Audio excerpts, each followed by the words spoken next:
Olá pessoal, sejam muito bem-vindas, sejam muito bem-vindos. Esse aqui é o podcast da Litera. Sou o professor Vitor Valente. Toda semana você me encontra aqui batendo um papo muito bacana com alguém. Dessa vez eu estou com o João Ferreira. Tudo bem com você, meu velho? Tudo bem, Vitor, prazer. Felizão em estar aqui. Massa, obrigado pelo pelo convite. Obrigado pelo teu convite. Obrigado por aceitar o convite, João. Tô felizão e vamos conversar. Vamos para cima, vai ser massa. Galera, o João, ele é produtor musical, ele é músico e compositor. E aí, cara, quem está assistindo a gente ou ouvindo a gente, ouve esse bolo pronto, produtor musical, compositor, músico, ele não tem noção do processo para isso chegar a acontecer, né, João? Eu gosto sempre, cara, de começar do começo. O Joãozinho lá, moleque, pequeno, você já tinha essa pegada de pensar em trabalhar com música, ou a música vem como um acaso do caminho? Conta pra gente, João, como é que é o seu início de relação com a música? Ele é no lazer, é profissional, já pensando nisso ou não? Primeiro, prazer pessoal estar aqui.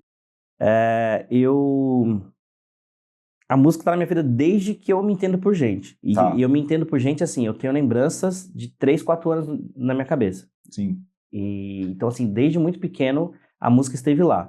No começo como trilha sonora, Sim. né, tipo, assim, da minha vida, das músicas que os meus pais escutavam.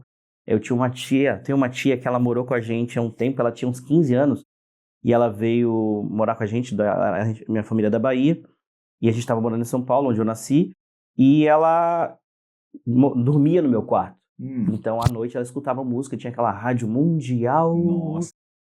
E aí, nossa, ela apaixonada por um cara mais velho, minha mãe não deixava, porque minha mãe que era responsável, então assim, eu fui bombardeado por Phil Collins, Bryan Adams, Roupa Nova, Kid de Abelha, O sofrimento Rich, de amor então ali, o era sofrimento isso, eu fui romântico. bombardeado por aquilo, o meu lado brega vem daí. Tá.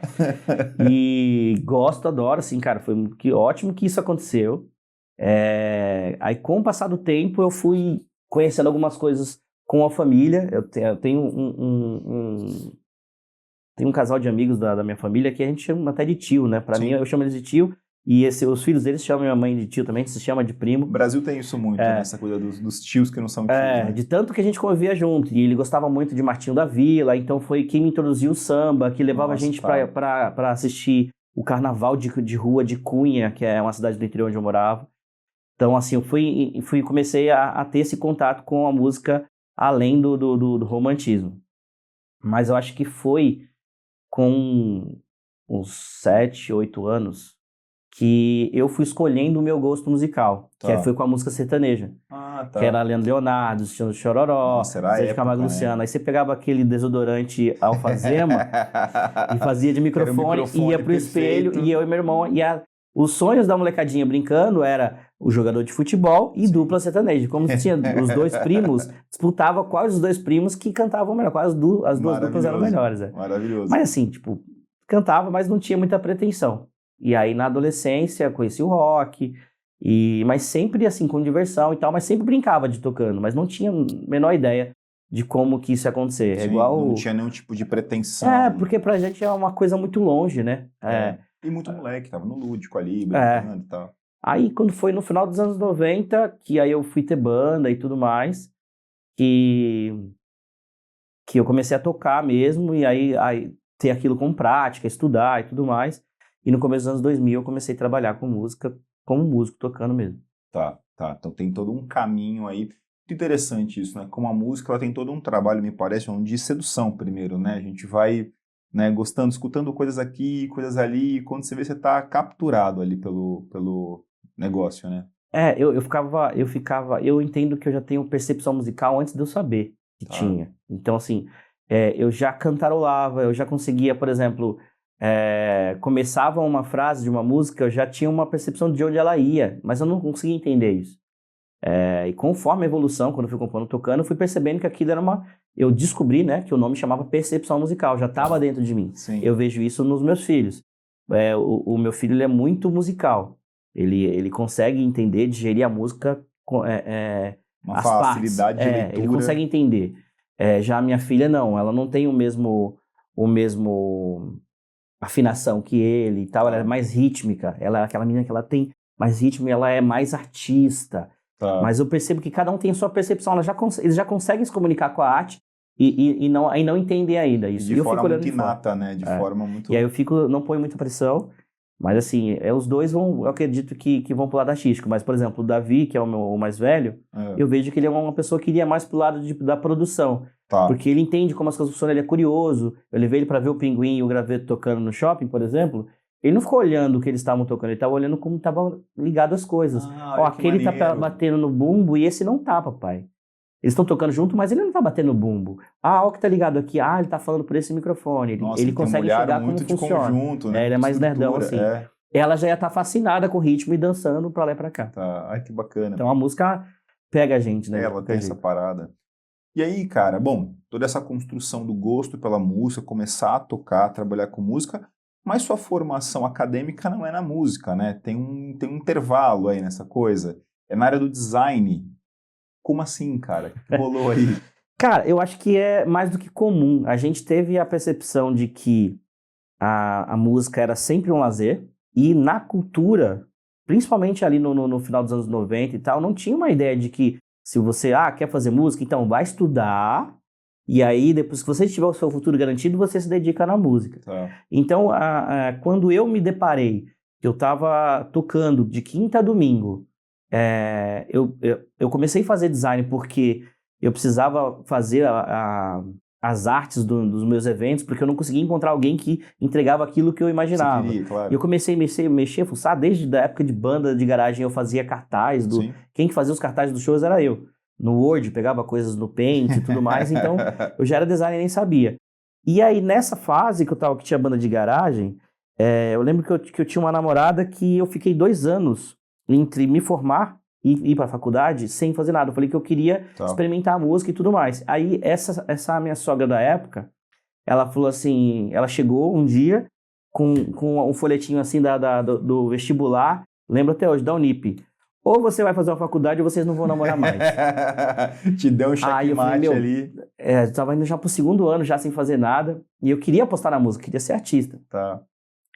E aquele lance do jogador que quer ser o camisa 9, né? Não quer ser bandeirinha, você quer ser o artista. Então, na minha cabeça, trabalhar com música era isso. Que é a pior coisa que você pode falar pra uma sogra. Quero dizer que é artista. Acho que ela não vai levar, não tá certo. Ou faz uma faculdade, ou pode, o ano que vem não tem namoro. Eu abri assim de cara publicidade e propaganda. Aí eu falei, cara, eu gosto desse negócio de propaganda. Tava conversando isso ontem com meu filho, que passou abriu um parênteses aqui, tava uma propaganda da Nubank com o Joey.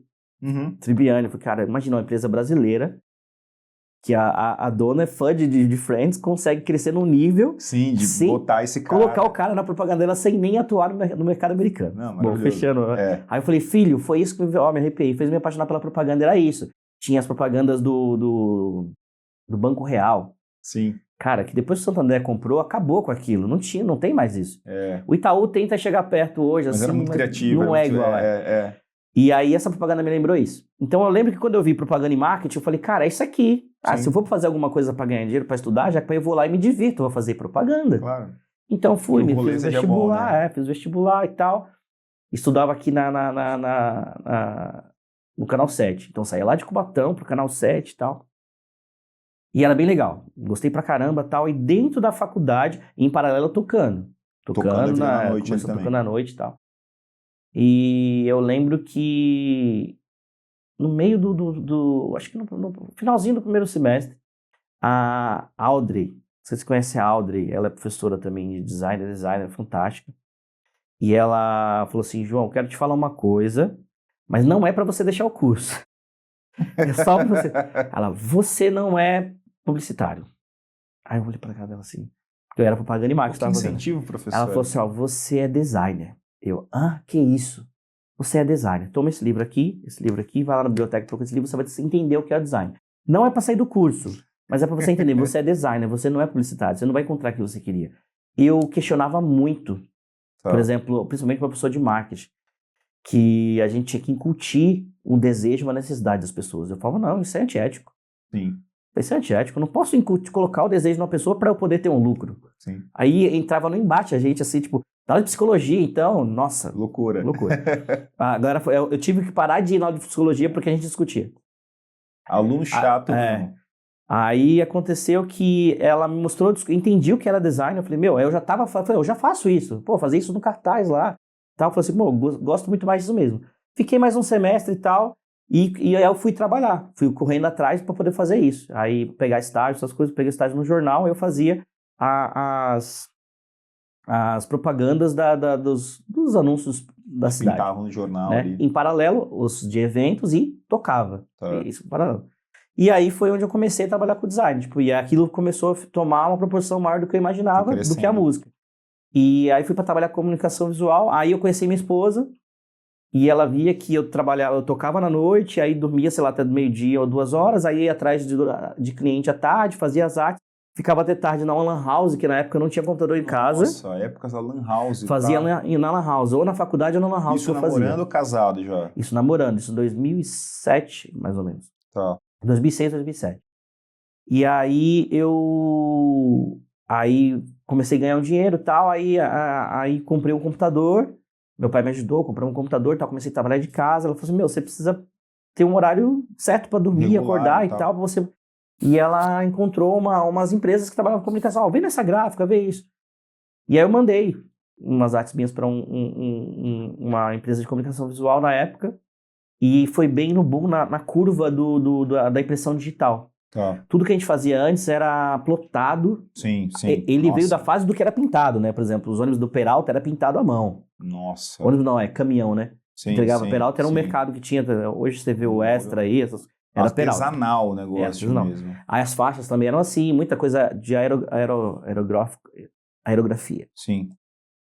E isso já era design, já era claro. processo industrial. Quem conseguia fazer coisas com fotolito era muito caro, né? E aí veio a impressão digital.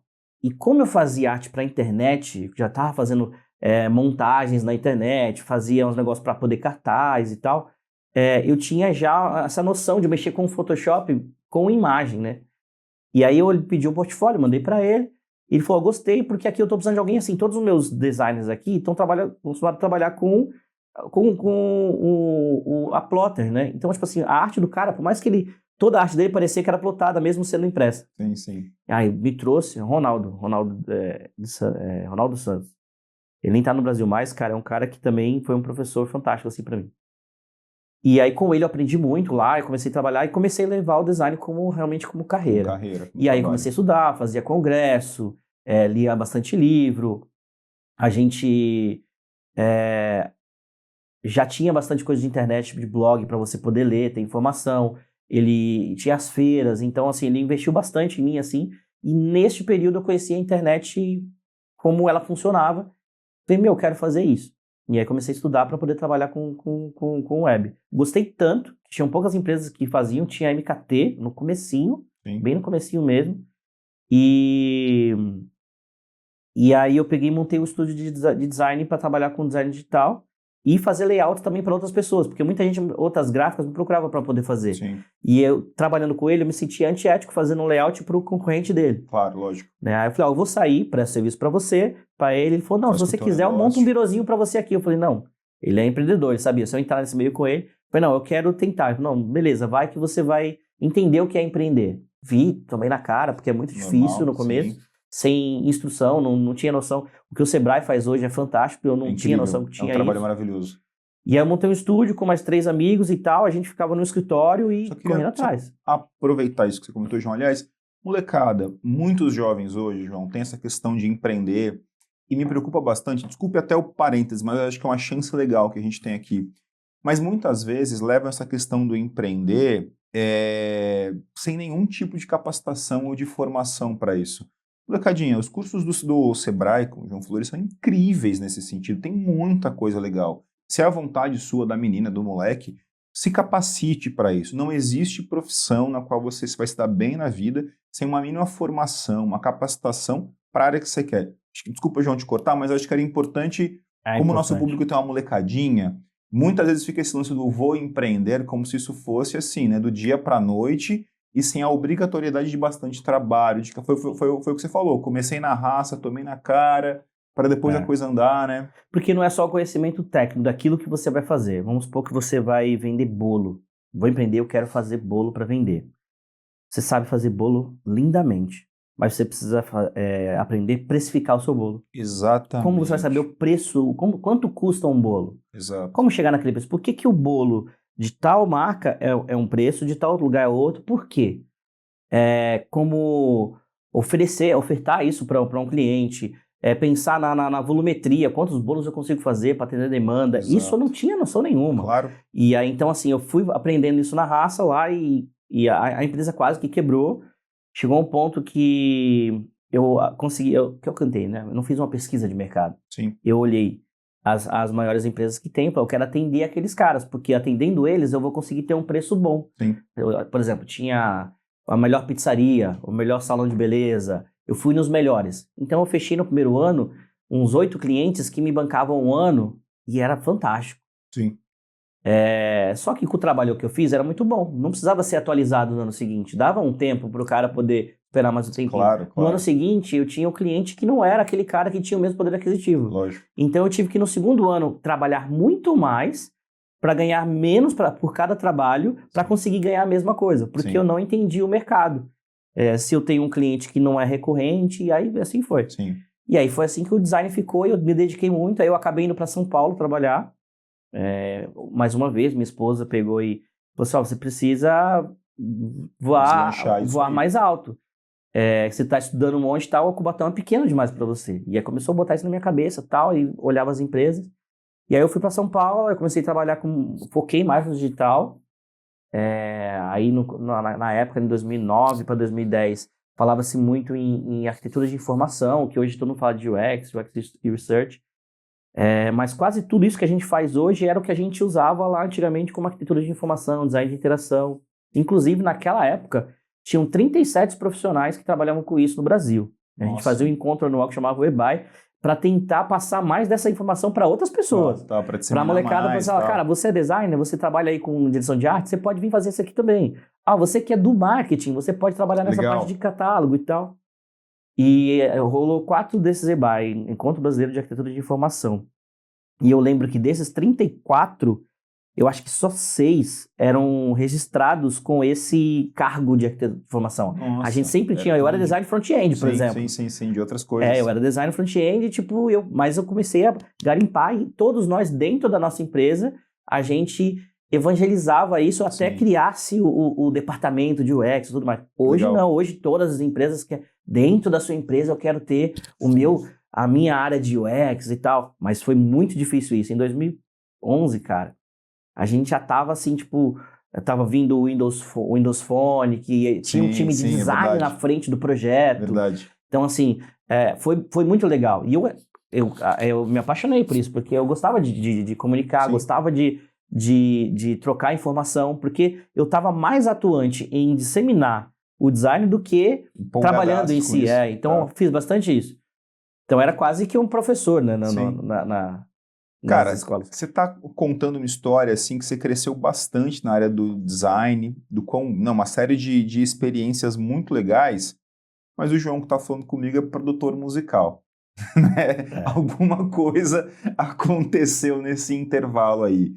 O que rola, João? O que acontece para essa mudança?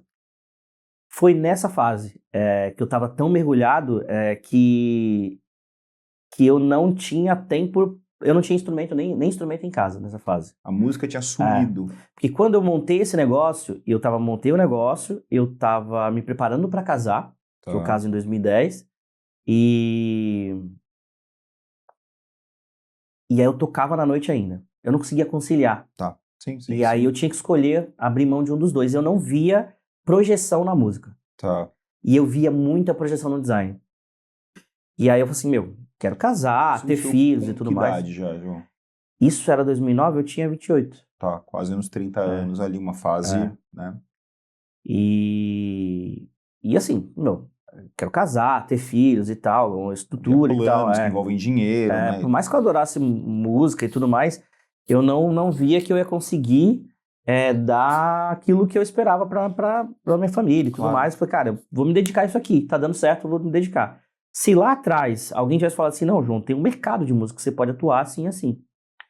E eu poderia ter ido, o tempo que eu investi no design e grana também, eu estaria muito mais longe hoje. Tá. Mas eu não me arrependo porque, assim, foi muito conhecimento que eu tive ali. Só que chegou uma fase entre 2011 e 2012 que eu comecei a sentir muita falta da música. Tá. Muita falta Só mesmo, bater assim. forte ali.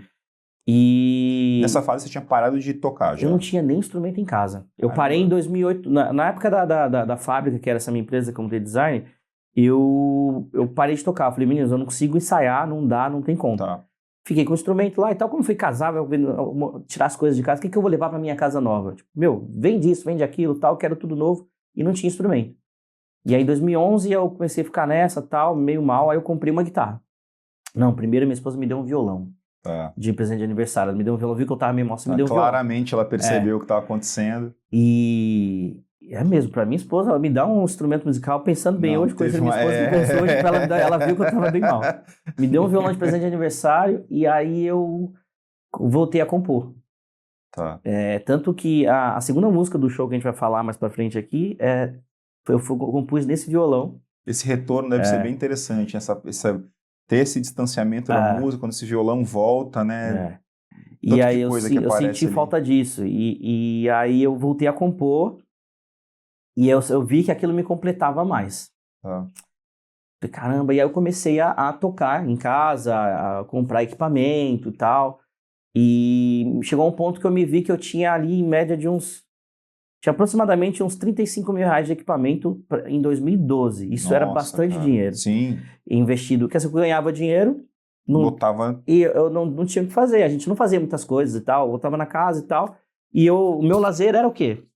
Comprar pedal de guitarra. Tá, ficava naquela. E eu não tocava com ninguém. Eu tinha um monte de equipamento e não tocava com ninguém, só em casa. Essa grana toda no lazer em casa. Aí eu falei, não faz sentido isso, tá errado. Claramente. Aí comecei a buscar pessoas pra tocar e tudo mais. Isso trampando com design ainda. Isso, trampando com design em São Paulo. Chegava de noite, na sexta-feira, por exemplo, do fretado, e aí ia direto pro estúdio, e ficava até lá meia-noite, voltava eu tava com a galera da igreja na época. Mas eu queria ir pra rua, tocar, falar com a galera e tal. O pessoal só queria se reunir pra tocar um som. Pra fazer um somzinho já Aí eu falei, não é isso que eu quero. E aí foi quando eu percebi, eu falei, eu quero levar isso aqui um pouco mais a sério e tal, quero trabalhar com música, em 2012. E aí eu fiquei me preparando para conseguir fazer para parar de trabalhar com design e trabalhar com música. Fazer essa transição. Foram uns 2 anos. Aí em 2014 eu decidi conseguir me organizar e falei, agora eu vou me dedicar à música. Eu vi que não era tocar na noite, que eu não ia conseguir e tal. E aí eu largo o trabalho em São Paulo, e com uma carreira bem estruturada assim, e volto para Santos. Mas você volta no risco mesmo, assim, cara? Mais ou menos, assim, eu larguei o trabalho de lá, vim para cá, eu tinha uma reserva, eu tinha feito uma reserva, minha esposa trabalhava em São Paulo também, nessa mesma empresa, e eu falei, vou tentar, aí eu peguei uma agência em Santos de meio período, trabalhava até as 2 horas, e das 2 para frente eu corria atrás. Corria atrás das coisas. Trabalhei, cara, 1 ano e meio, uns 2 anos sem ganhar dinheiro. Muito. Correndo atrás, eu trabalhei com artistas que estavam começando e tudo mais. Trabalhei na produção do clipe da Aerodelia, que era o primeiro clipe profissional, assim. Com o Roberto Barros. Roberto Barros era um excelente guitarrista, mas ninguém sabia quem era ele. Então, tipo, quando eu falei pra ele, o mundo precisa te conhecer. Eu falei pra ele, não tô falando de você tocar, o mundo precisa te conhecer. Ele tinha uma escolinha de música lá e tal, e aí a gente fez um trabalho de marketing bem forte que chegou no ponto dele conseguir entrar a trabalhar com um artista que ele queria, né? Traçamos estratégias ali que chegou naquele ponto, e hoje o cara viaja o mundo inteiro, já foi considerado o melhor guitarrista do ano e tudo mais. Então, fruto daquilo, lógico que ele era um excelente guitarrista, como ele é até hoje. Ponto de partida, mas se ele continuasse no quarto, não ia chegar daquele jeito. Então, assim, foi um trabalho que eu me orgulho de dizer, cara, ajudei o cara a sair do quarto e o mundo conhecer ele. Então, comecei assim, mas assim, não tinha remuneração. A gente estava fazendo e ralando, né? E aí, eu, em paralelo, tocando na noite para poder compensar. Eu vi, cara, não é isso que eu quero. E aí foi quando eu comecei... mais velho já também, né, João? E aí foi quando eu comecei a estudar. Porque é aquilo que você falou no começo, para você que é jovem e tá aqui e tá estudando uma outra coisa, e você gosta de fazer música e tal, as pessoas que escutam uma música, não faz ideia da quantidade de profissionais Exatamente. e a quantidade de processo que acontece até essa música chegar em você. Então, entre o cara ter a ideia da música, ele escrever essa ideia, praticar isso com outras pessoas, levar essa música para um estúdio, produzir, gravar essa música com outros músicos ou não, essa música ficar pronta, né, com o engenheiro de mixagem, masterização, está pronta. A partir daí tem um processo de levar ela para o mercado, até tocar no seu Spotify, tocar na rádio, num videoclipe, numa novela, numa propaganda de margarina. Sim. Então, esse processo é muito grande, tem muita gente envolvida nisso. Aí você vai no show desse artista que você gosta. Esse show, quantos profissionais estão envolvidos na divulgação, na organização, na produção de palco ali, os técnicos, né? Então, muitos profissionais. E eu não tinha essa percepção. Essa é uma coisa, João, na qual a gente insiste muito aqui. Como a música e a música enquanto cultura, como é um setor de trabalho, um setor profissional que envolve muita gente, né? A gente fala de cultura, muitas vezes fica só no campo do lazer, né? Como se isso de alguma forma ocultasse essa gama de pessoas que trabalham com a música, são profissionais da cultura. É um cenário que envolve emprego de uma galera, remuneração de bastante gente. A gente passa muito por isso, né? Quando você vai lá dar o play na sua música que você gosta, lá no Spotify, você não tem ideia da quantidade de gente envolvida nesse trabalho, né, meu? É isso, eu penso a mesma coisa com a ciência. A gente só sabe do resultado que, descobrimos que se você usar isso, com isso acontece aquilo. Mas o processo inteiro para acontecer, a gente não sabe quais são os profissionais, quem foi lá pesquisar, como é que você conseguiu aquele elemento para poder testar, quem que validou esse teste. É a mesma coisa. Com a música, é a mesma coisa. Você chega, e assim, não é nem só a música, né? Como você falou, na cultura, no teatro, no cinema. Sim. É muito fácil a gente ver pronto. Exatamente. Mas a gente não faz ideia e é pouco disseminado. Exatamente. De mostrar. Eu falo assim que a gente virou marginal no sentido literal mesmo, tipo, no meio, no mercado, né? Geral, como profissão, a parte artística. Eu acho que lá atrás, lá na Renascença, antigamente a arte, ela era, como é que eu posso dizer? Ela era nobre. Sim. Quem que consumia a arte? Era a nobreza. Sim. Então, assim, quando chega na Renascença, o povo quer falar. O povo quer falar e começa a usar a arte para falar. Sim. E aí não importa mais. Quando o cara vai escrever, ele pensa, será que o rei vai gostar? Eu tenho que fazer isso. Como é que eu coloco? Como é que eu vou me portar no palco? Exato. Tem todo esse cuidado com a arte. E já na Renascença, não.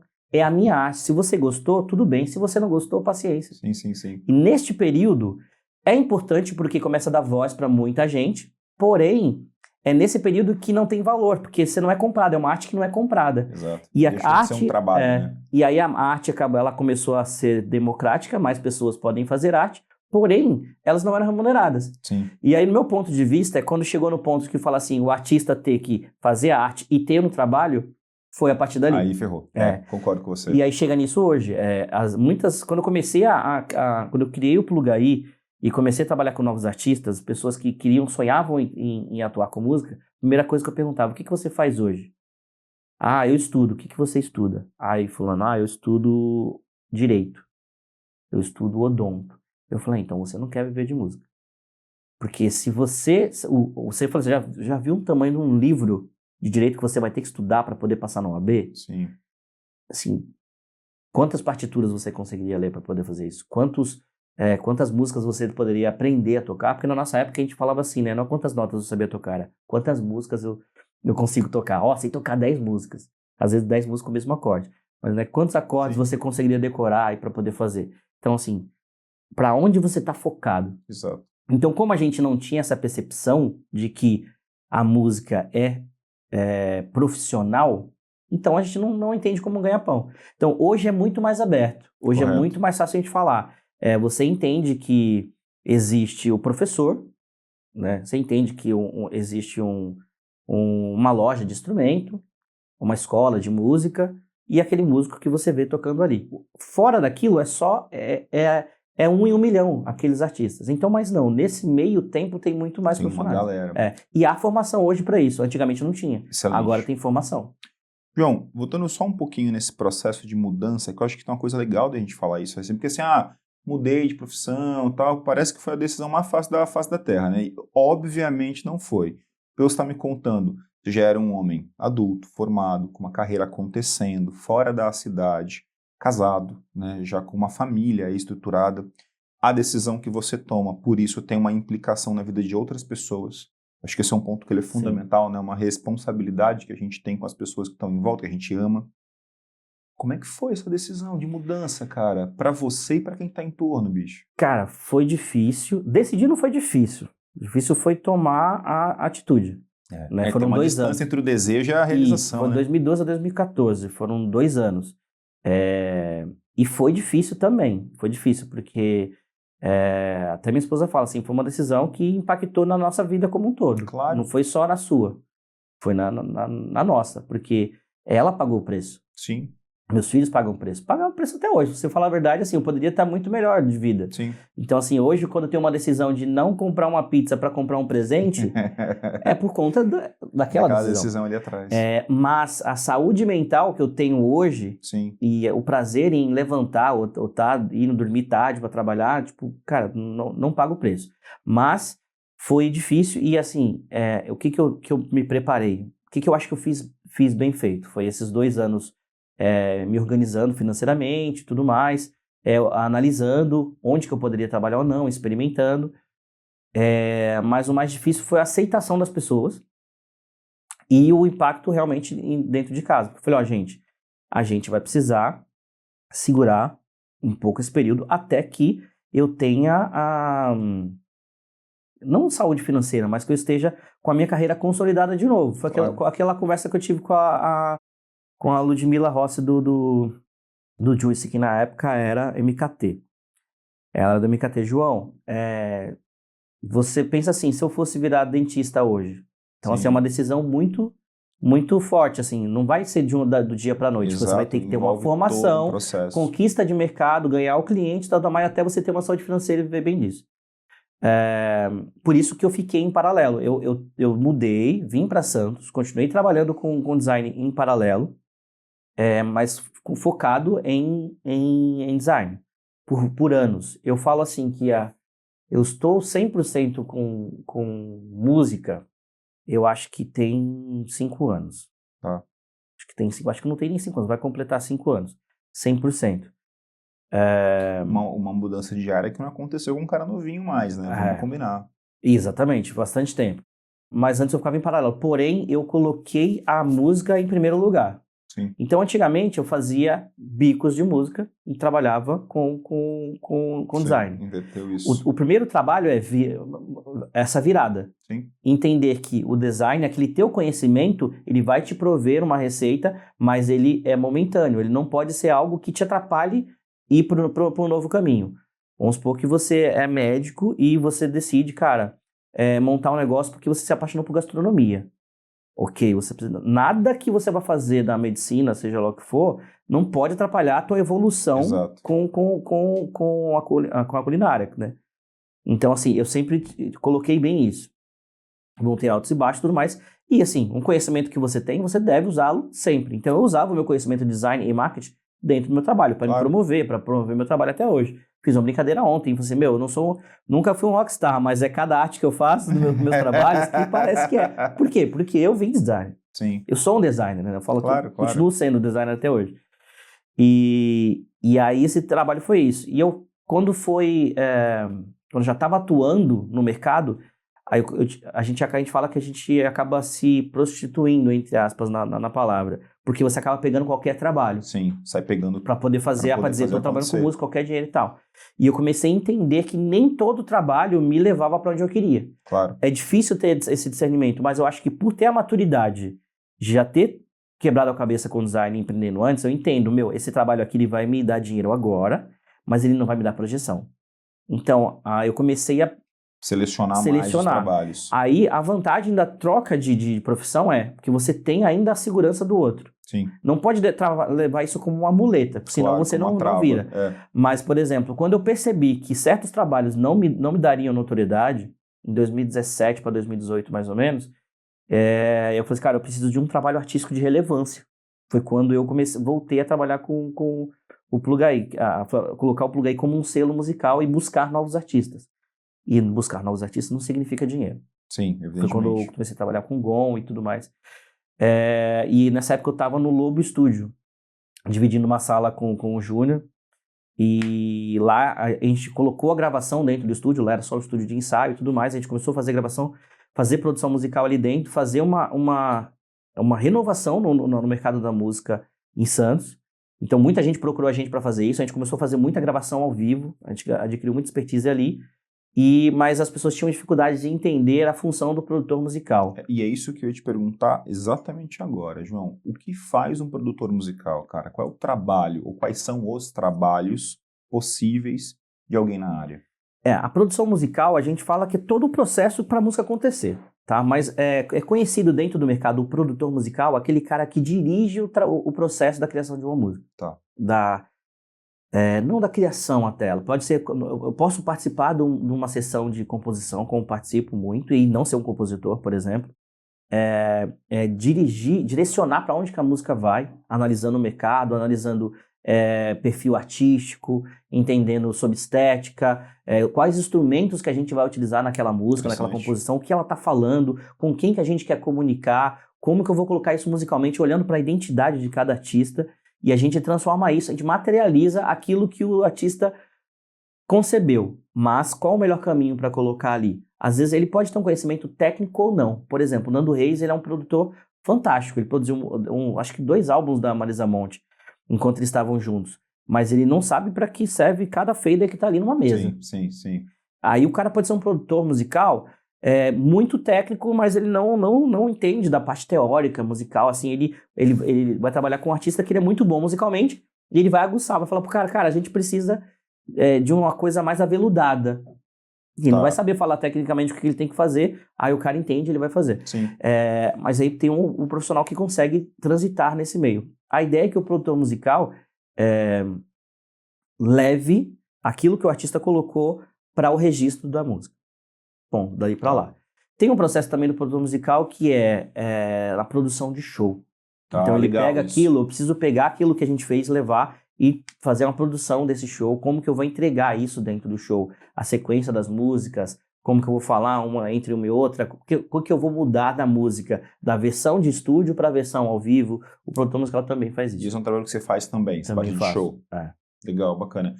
Na produção musical, João, eu sei que você tem um trabalho super legal que você realizou, acho que finalizou há não tanto tempo assim, que foi a turnê de 30 anos, né, do Charlie Brown. Que trampo foi esse, cara? Aí a gente fala, depois que a música tá pronta, que a gente leva pra estrada. Né? Eu trabalhava dentro do estúdio, em casa, um home studio, depois fui pro estúdio e tudo mais, e eu mexia sempre com equipamento. Eu sempre gostei, lembra do comecinho lá que eu comprava pedais e tal? Eu passei por dificuldades para poder montar equipamento porque não tinha conteúdo, não tinha informação. Naquela época, tudo que eu aprendia, toda a dificuldade que eu tinha, eu transformava isso num canal no YouTube divulgando, que era o Plugaí. O meu selo hoje, ele era um canal do YouTube compartilhando conhecimento. Olha que legal, tá? Então, o selo que você tem começa como um canal. Como um canal disseminando conhecimento de como montar o equipamento. Por isso chama Plugaí. Sim, legal. Então eu via os conteúdos do gringo, aprendia para poder fazer que tinha dificuldade e ensinava pra galera que não tinha. Tinha um canal só que eu seguia assim no brasileiro, mas não tinha aquilo que eu precisava. Tá. Então esse meu conhecimento de entender como funciona a conexão das coisas e tal, me gerou um trabalho de road com o Bula em 2017, se não me engano. Um cara que eu tocava junto falou, cara, tô tocando lá tô trampando no Bula lá e eles estão precisando de um road de baixo. Tá. Falei, cara, eu não sei fazer isso. Aí o Firewire o Thiago Firewire, que era do Estúdio Rock na época, ele falou, você sabe sim, cara. Você faz isso lá no seu trabalho que você faz, na mesa que você faz, é isso. Exatamente o que você está fazendo. Só que você vai fazer em casa, você vai fazer lá no palco, você entende como funciona o equipamento, como liga e tal, é isso que você vai fazer, você vai cuidar do equipamento do artista. Falei, sério, cara? Mas é muita responsabilidade, né? Aí eu comecei a trabalhar com a Lena, trabalhando como hold dela, no Bula, depois no Urbana Legion, aí daí eu fui pra Malta, Aliados e tal, e de vez em quando eu fazia alguns lugares do Renato com o Marcão, porque assim, eu achava que era muito mais responsabilidade de mexer com as coisas do Marcão, por conta da história dele e tudo mais, o equipamento dele de guitarra eu sei que é mais sensível e tudo mais, o som dele tá no amplificador, então era sempre um desafio. E aí quando foi ter a turnê de 2000, antes de ser essa de 30 anos, teve uma turnê, foi Tamo Aí na Atividade, celebração ao Charlie Brown. Sim, verdade. Que foi até junto com o Xande, que montou essa turnê, e o Renato, que era o hold atual dele, ele não queria ir pra essa turnê. Ele fez 2 shows e falou, cara, não quero fazer. Você topa fazer? Eu falei, topo, vamos lá, legal, vamos fazer. Aí conversamos, o Marcão que vai fazer vai ser o João e tal, e eu comecei a trabalhar com o Marcão, diretamente com ele a partir dali. A gente fez, acho que 1 ano um pouco de turnê e tal, e aí veio a pandemia. A gente fez Rock in Rio, Planeta Atlântico, tem vários shows legais. Coisas gigantes, E aí a gente, na pandemia, teve o racha deles lá e vamos fazer uma turnê de 30 anos pro Charlie Brown. E aí a gente preparou a turnê no meu estúdio, o estúdio em Santos que comportava as 2 baterias, porque veio o Pinguim, o Graveto, com o Heitor e tal, montou a banda inteira lá, a produção do show foi feita lá no estúdio, por eles, né, quem tava dirigindo eles mesmo, o Thiago e o Marcão, eles que produziram tudo e tal, mas lá no estúdio a gente gravou tudo para eles poderem se ouvir e tudo mais, então a partir dali a gente saiu. Então a minha função nessa turnê era, além de receber, né, o estúdio para produzir ali, técnico de corda do Marcão. Eu era responsável pelo equipamento dele. É o que, mais uma vez, sustenta bastante como a área de produção você pode realizar trabalhos dos mais diversos, né? Como ela é plural nesse sentido, né, João? Não, o conhecimento técnico me proporcionou isso. Exato. Muito legal. E aí vem essa turnê, e aí agora você está finalizando aí um trabalho, finalizou para sair com Raimundos, é isso? Com o disco novo deles? Em paralelo ao que acontece, né? Por a gente estar no mercado e conhecer outras pessoas, eu falei, o conhecimento gera conexões. Oportunidades geram conexões. Uma conexão gerou outra. Lá no Aliados tinha um técnico de som, que é o Ale Russo. Ele é um cara fantástico, assim, na história da música. Se for contar quantos discos ele já gravou aí. No pagode, por exemplo, ele falou, se você pegar um disco do pagode, a cada disco que não tiver meu nome, eu te pago uma pizza. E aí eu aprendi muito com ele, e ele tá nessa fase de, cara, muito tempo na estrada, já tô com quase 60 anos, o que eu vou fazer daqui pra frente? Eu adoro música e tal. Então ele comprou um sítio, tinha um campo de futebol no sítio, ele tirou o campo de futebol, montou um estúdio, falou, cara, eu quero fazer isso. E o primeiro disco que a gente que gravou lá foi um do Massacration e tal, ele falou que ia gravar o disco do Raimundos. E ele tá comigo também, tava comigo na turnê do Charlie Brown, e eu falei, Raimundos faz parte da minha história. Assim como Charlie Brown, Legião e tudo mais. Eu falei, cara, você não pode gravar esse disco sem me incluir nele. Acho que não tem alguém na casa dos 40 ali que não tem um Raimundos, né?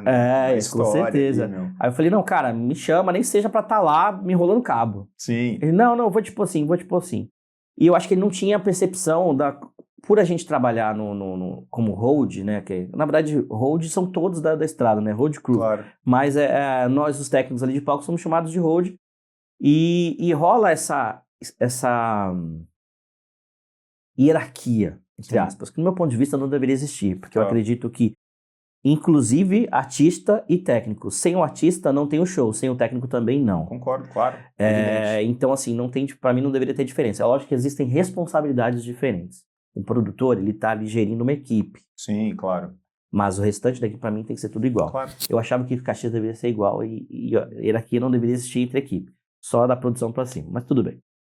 E assim, não vê que a qualidade técnica. Até que a gente começou a andar, a conversar, e ele vê, cara, vocês sabem mesmo, tal. Sim. E aí ele passou por umas dificuldades lá no estúdio de montagem, por conta de tempo, o prestador de serviço que não entregava a tempo.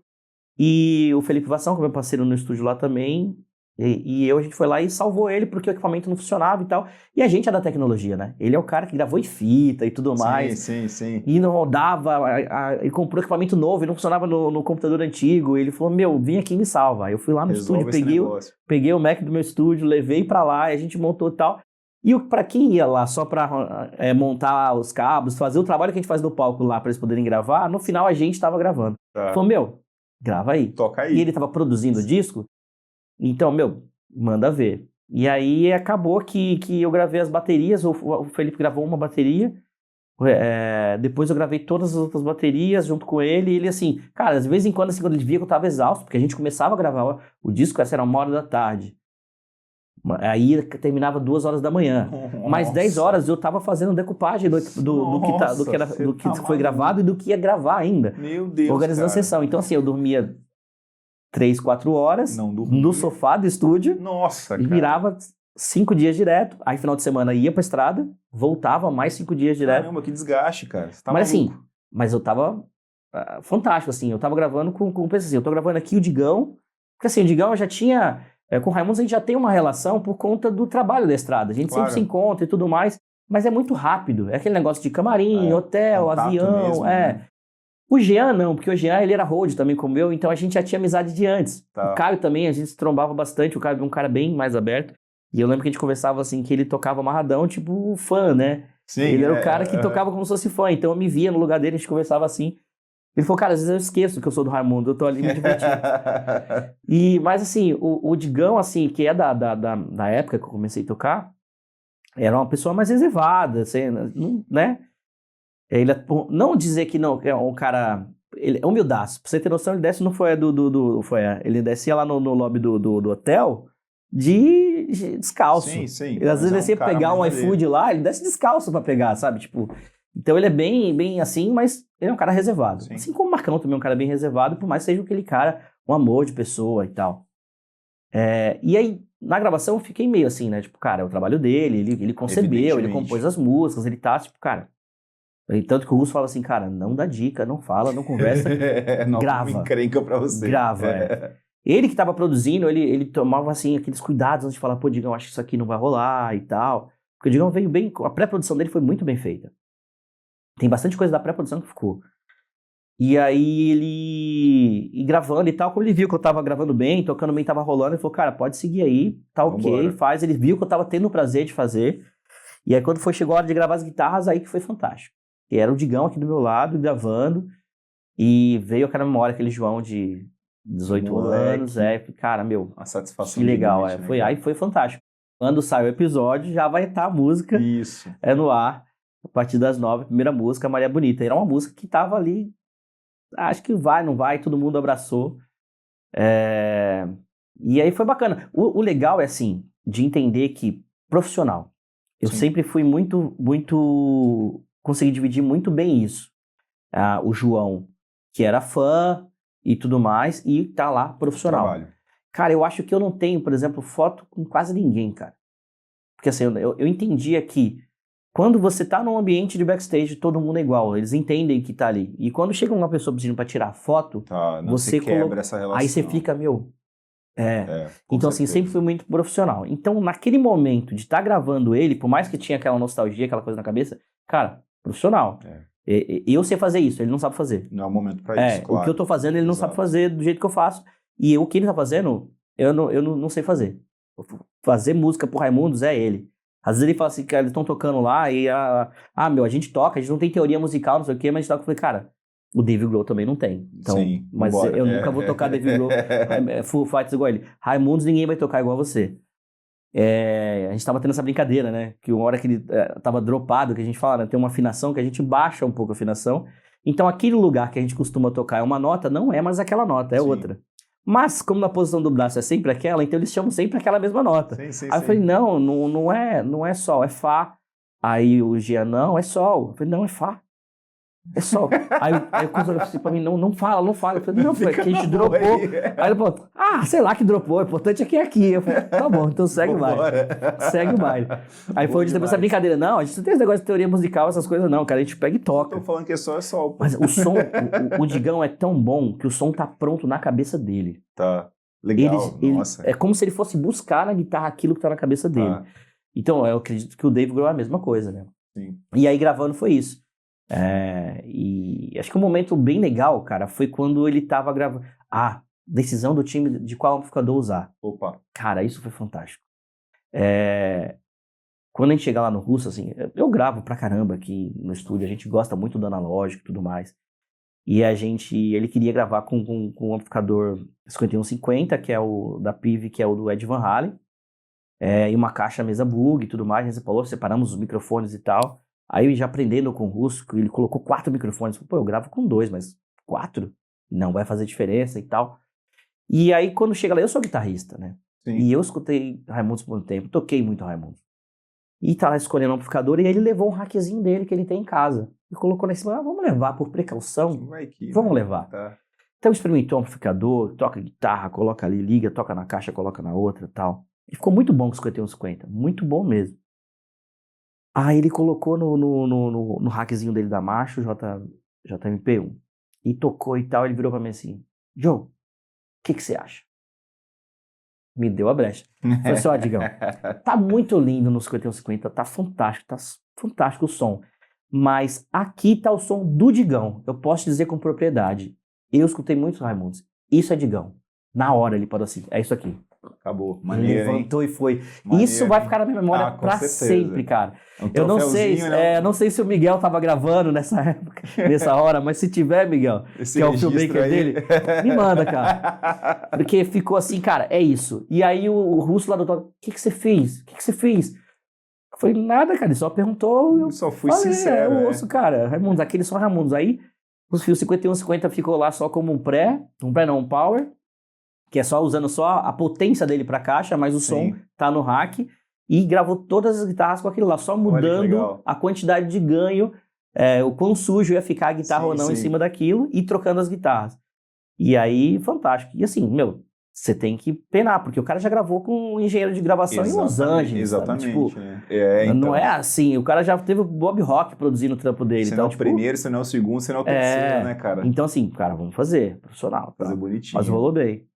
Massa. E hoje, João, você tá com um projeto novo aí na praça, que eu tô sabendo aí, cara, que você falou pra mim antes da gente começar a gravar, que é uma espécie de celebração, né, são 25 anos de música, é isso, 25 anos de música, cara. É tempo, hein, bicho? É bastante.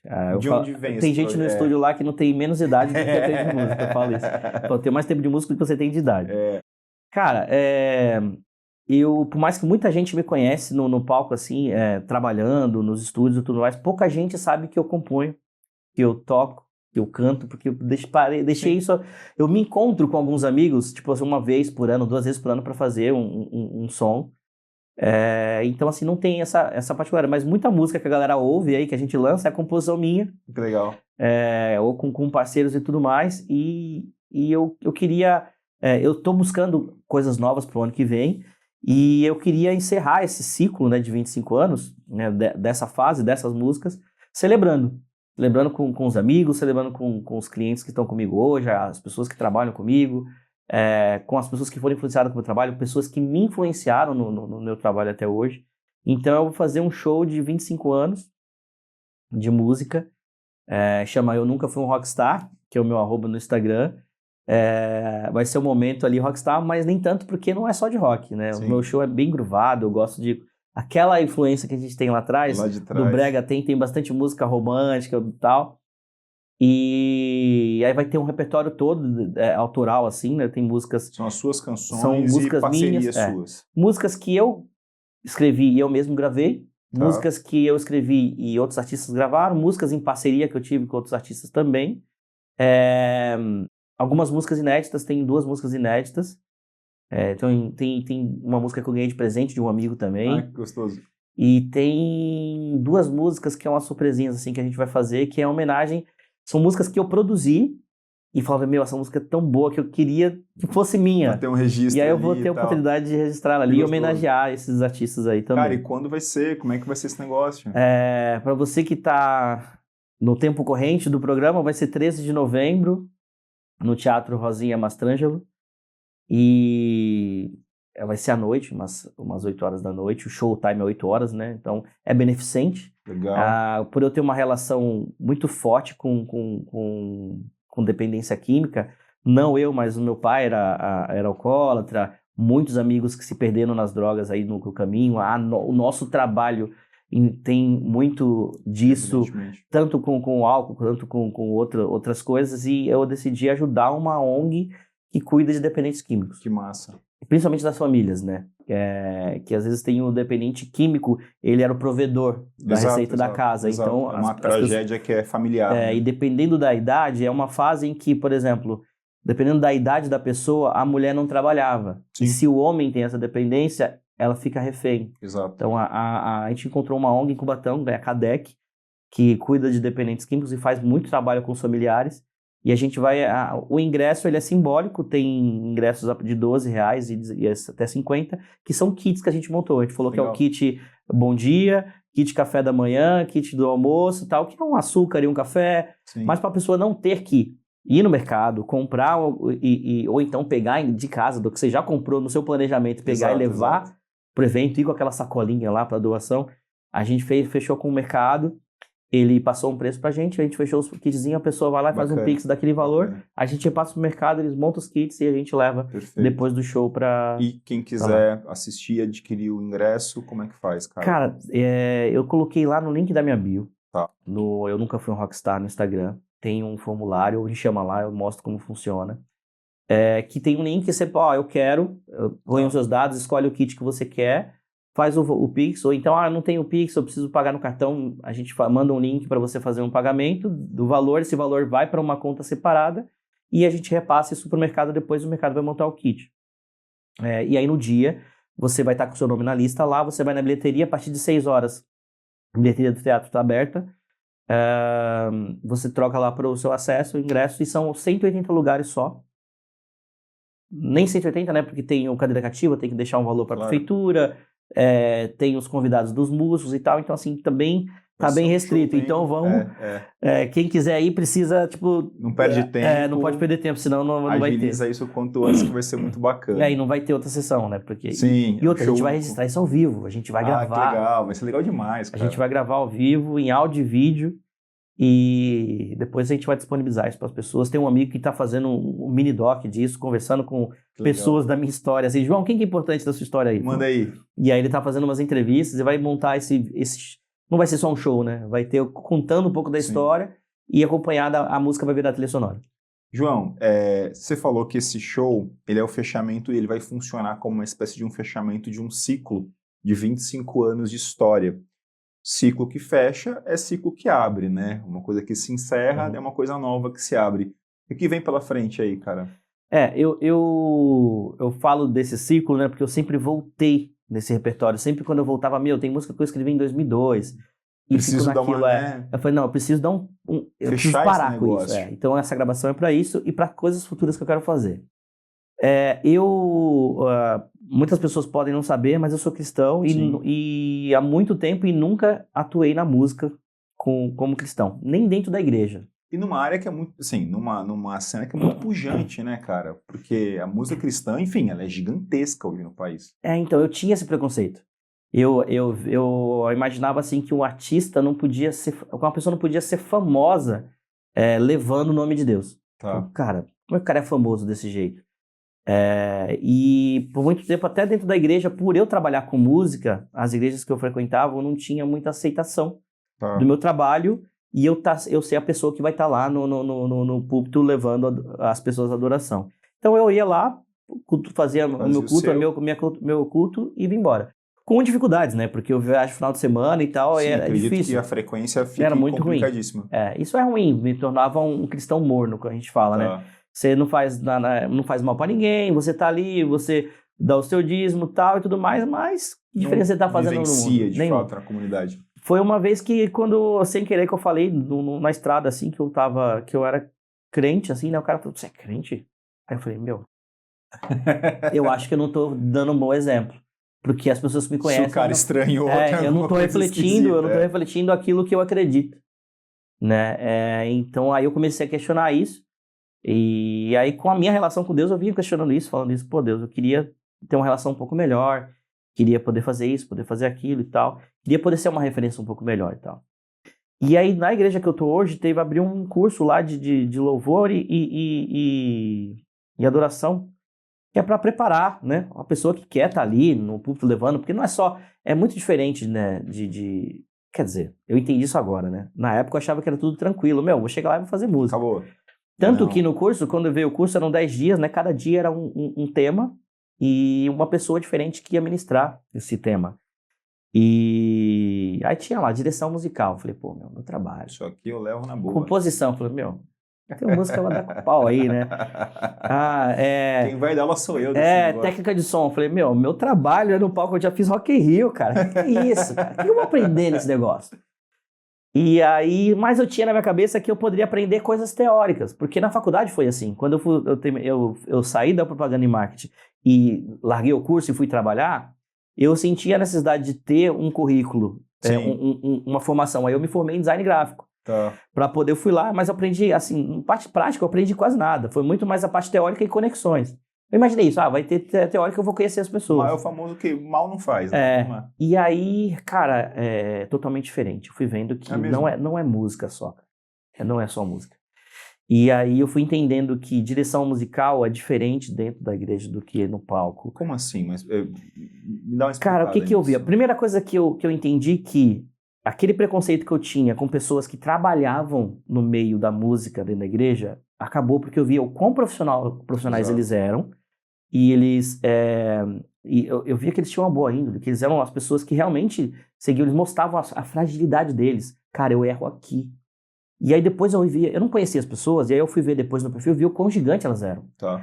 Tem um compositor que ele foi que falou que eu componho desde os 15 anos e nunca trabalhei para outro lugar. Então, tipo, como que eu vou falar? Vou cobrar que esse cara tá errado? É o trabalho dele, é o ganha-pão dele. Construiu a vida dele em cima disso. Um monte de música que eu conhecia era dele. Tá. Né? Ele não era como artista, ele é compositor. E eu ficava assim, como é que é, né? E aí eu fui entendendo que naquelas áreas que eu já dominava, eu via que era diferente. A condução, por exemplo, musical durante não é um show. Né? A gente tem que aprender a dividir o que é palco, o que é altar. E neste momento eu entendi. Imaginei que fosse algo nesse sentido mesmo. A música, ela tem uma conotação espiritual desde sempre. A gente entende assim que a música não foi criada pelo homem, ela foi percebida. Tá. Muito bonito de olhar para isso. Porque a música ela já existia pela nossa fé. Eu acredito que está escrito na Bíblia, certo? Lá tem que os anjos cantavam antes da existência do mundo. Sim. Então, assim, a música já existia. Claro. Então a gente percebeu. Se você for olhar para as civilizações antigas, todas elas buscavam a conexão com a sua divindade através da música. Antes mesmo de haver o canto. Sim. O canto e a voz foi começando a ser introduzidos lá no 1500, por aí. A questão ritmo. O ritmo estava sempre lá. Tinha a voz, mas a questão de letra, falar, não era...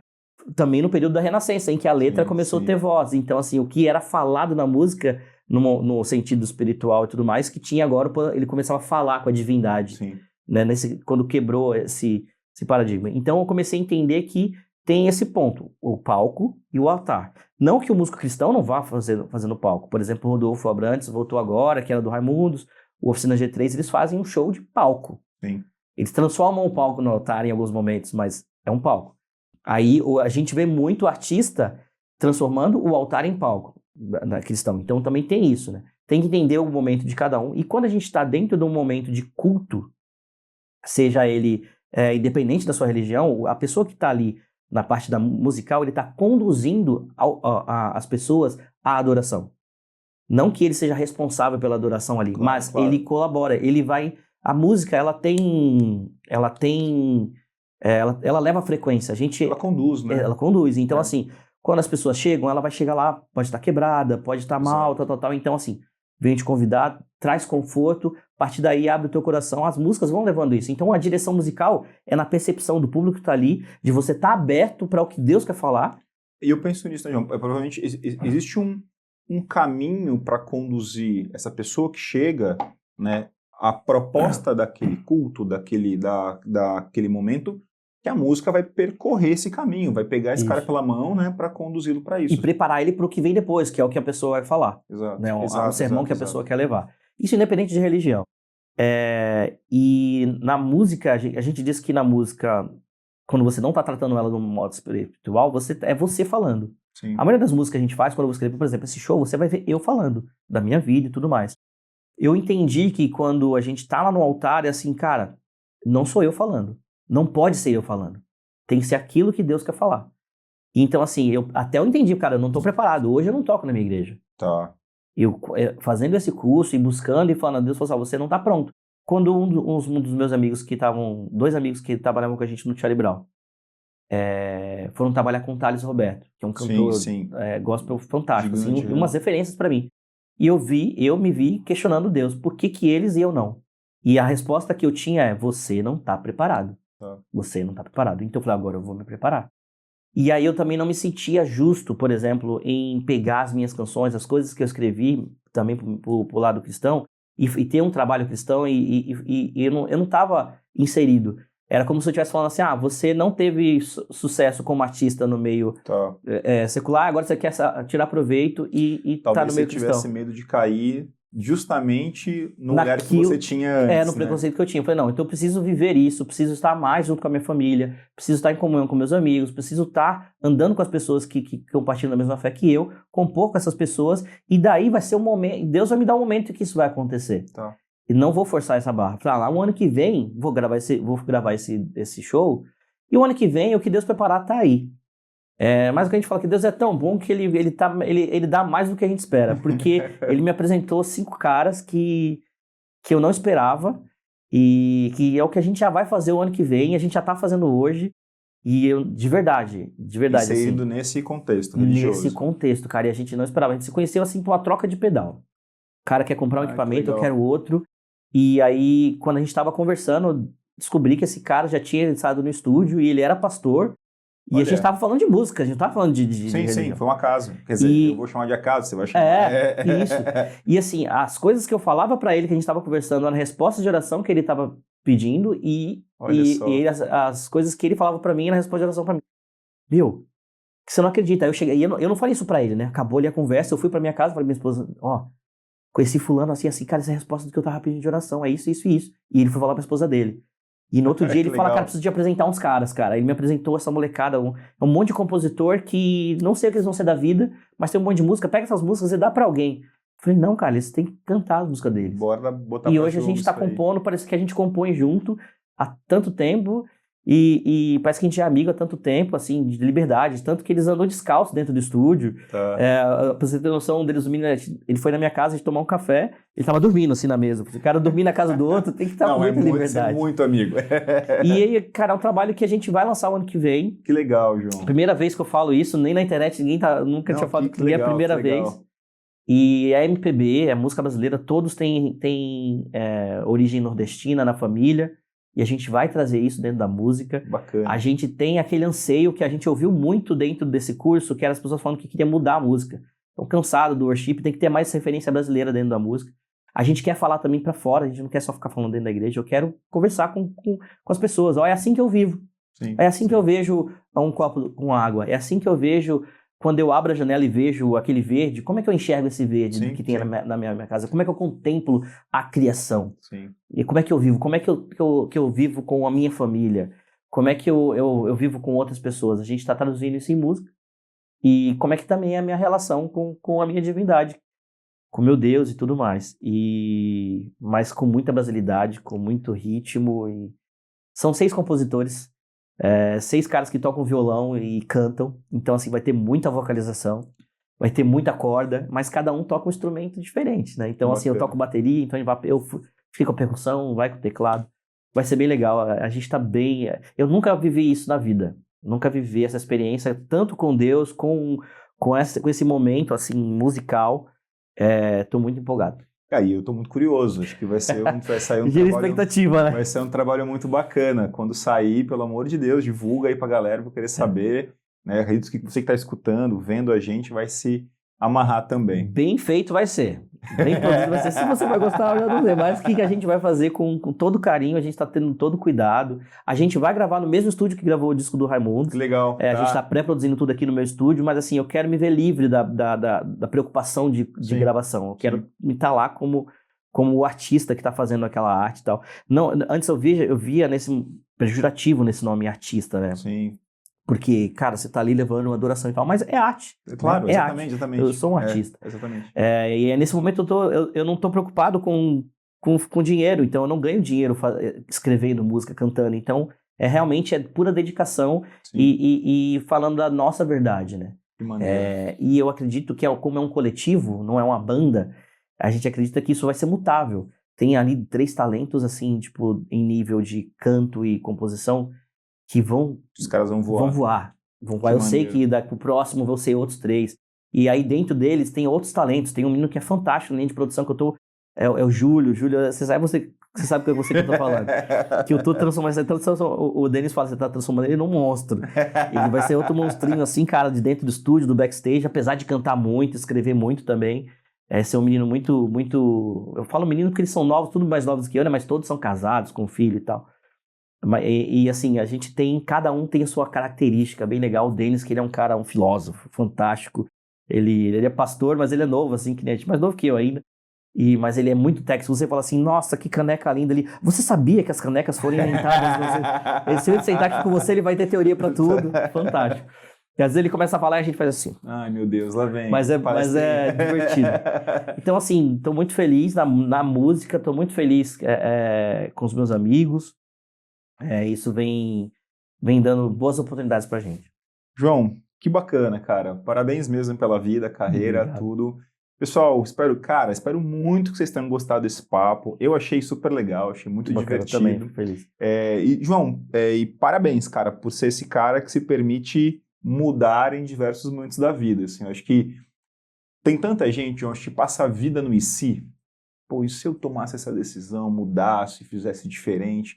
Eu acho que quando vem um cara como você, que coloca esses e se's na prática, né, que assim, vou para cima desse negócio, não de forma irresponsável, longe disso, né, ponderando, né, calculando quais são os efeitos que isso tem, cara, acho que é um bom exemplo para molecada, em especial, acho, nesse contexto em que você hoje se encontra, religioso, acho bacana, né, ser uma voz possível nesse meio. Parabéns, de verdade, cara. Obrigado. Parabéns mesmo. Eu acho que as pessoas precisam ter algo para buscar.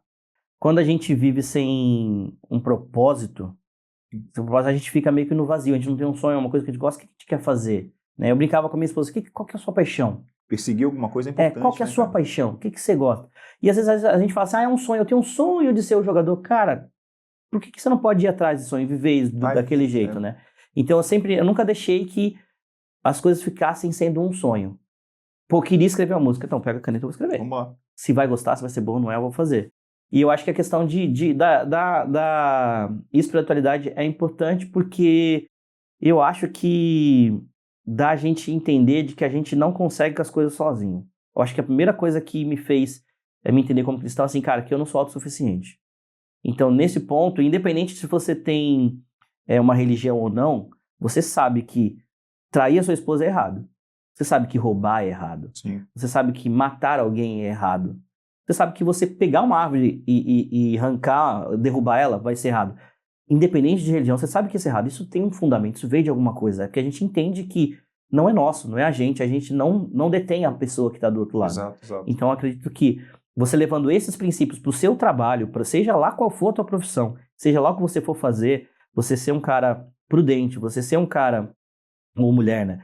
Prudente, você ser educado, gentil, pensando na outra pessoa e entender que você sozinho não é autossuficiente, eu acho que é a base, né? Todo grande profissional, empresário grande, ele tem muita gente em volta dele. Mas como que ele lidou com essas pessoas? Como que ele fez com essas pessoas? Se ele cresceu e pisando em cima, beleza, uma hora esse legado dele vai cair e cai por terra. Não, quando é o contrário, quando você tá junto, isso vai te enaltecer.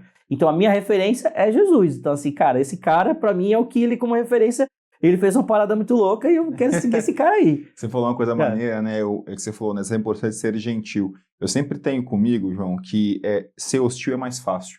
Eu acho muito mais fácil você reagir de forma violenta. Eu acho que a gentileza, ela é um dos grandes gestos de coragem. Eu acho que alguém pode ter na vida, né? Amar é uma decisão. Com certeza. Amar é uma decisão. Você, aqui, eu não poderia então deixar de falar, cara, uma coisa que Jesus fala é pra você amar o seu inimigo. Sim. Amar você é fácil. Você é um cara mó legal, cara. Amar o neto, pô, como não amar o neto? Como não amar o neto? Essa pessoa fofa, como não amar o meu filho? Como não amar o meu filho? Mas como amar o cara que dá um soco no meu filho? Sim, opa. Como amar alguém que tirou a vida de um outro? Isso é Difícil, demais. Então, às vezes, você tá no meio de um trabalho, tem pessoas que eu falei, eu fiz um vídeo de despedida da Túlio Charlie Brown, que eu saí, na verdade, já tem quase um mês que eu saí, mas eu deixei público esses dias, né? E eu, cara, conheci muita gente legal, conheci muita gente que não era legal, cara. Claro. Muita gente não legal. E assim, cara, eu tinha que aprender a lidar com aquela pessoa. Tinha que aprender a lidar com aquela pessoa, cara. E isso é difícil. Com certeza. Lidar com a galera gente boa é fácil. Agora, você lidar bem, ser educado, ser correto com quem não faz bem, é difícil. Galera, espero muito que vocês tenham gostado desse papo, como a gente gostou. Não esquece de estar assistindo a gente, curtir vídeo, assinar canal, ativar sininho, estar escutando a gente no seu distribuidor de podcast. Curte também, compartilha, faz esse papo chegar para mais gente, porque é muito bacana. Um beijo para todos vocês. Obrigado de novo, João. Foi muito legal, Obrigado. muito bacana mesmo. Demais. Obrigado pelo convite. Até a próxima, pessoal. Tchau, tchau.